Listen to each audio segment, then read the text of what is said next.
Hi friend जय जगन्नाथ मु दमयंती स्वागत करूँ आम नुआ वीडियो को। आज आम आसी पहुँची जाइछु माँ बिरजा टेम्पल रे। देखंतु बाहर दृश्य केमिति देखा जाउची। बहुत सुंदर मंदिर, आपण माने निश्चित आसिबे माँ को दर्शन पाई। एठी देखंतु आमर भाई जणे माँ को भोग शंखा सिंदूर सबु एठी दीप सबु बिक्री करुछंती मंदिर सामना रे।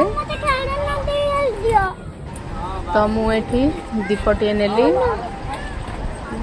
देखंतु। एबे आसंतु आमे जिबा भीतर को।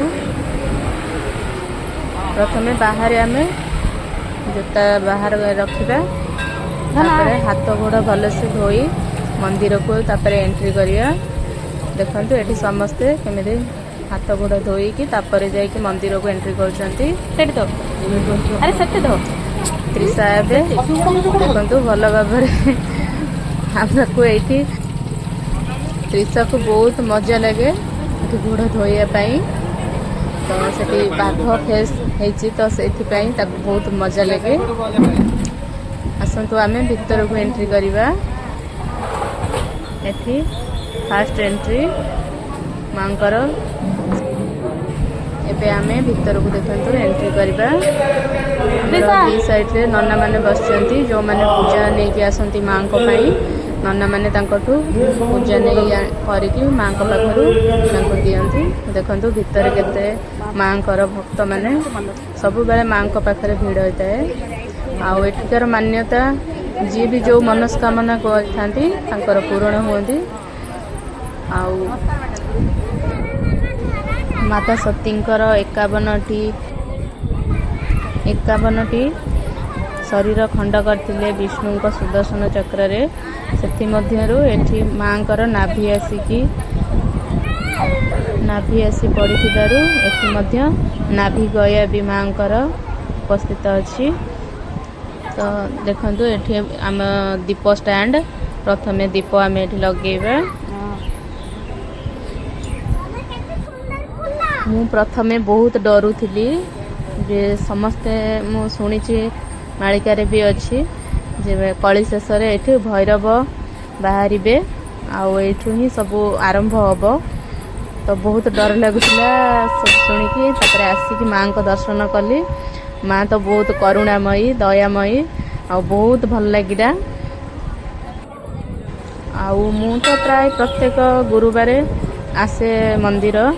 सकाळे आसिले आसीबी नहले संध्यारे आरती रे आसे।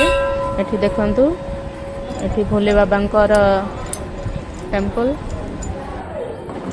मां को मंदिर चारिपटे शिवलिंग ही शिवलिंग सबुठी देखिबे 108 बोधे शिवलिंग अच्छंती। तो देखंतु बाहर भी मांकर प्रतिमूर्ति। एबे आमे भीतर को एंट्री करिबा। एठारे मांकर शुभ स्तंभ अच्छी देखंतु।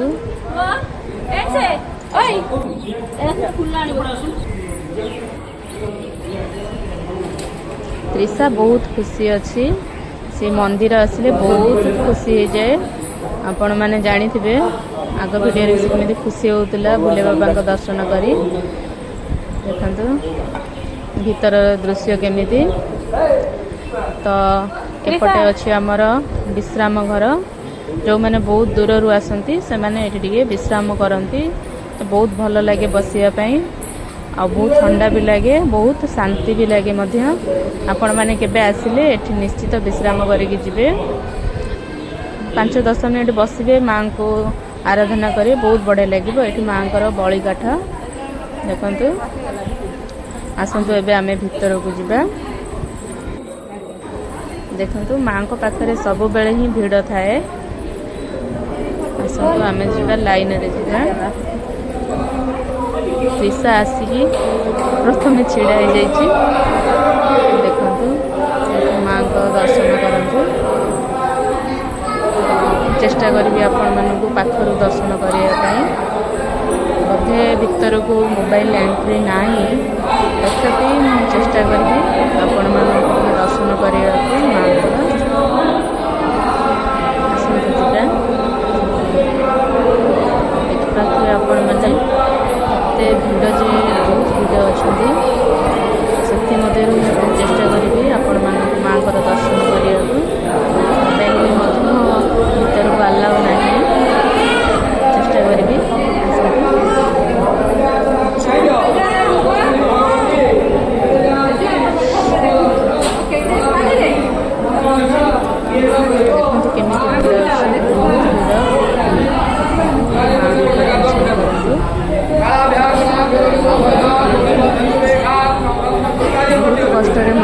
ଟିକେ ଦର୍ଶନ ଆପଣମାନଙ୍କୁ କରେଇଲି। ଆପଣଙ୍କୁ କେମିତି ଲାଗିଲା କମେଣ୍ଟ ମାଧ୍ୟମରେ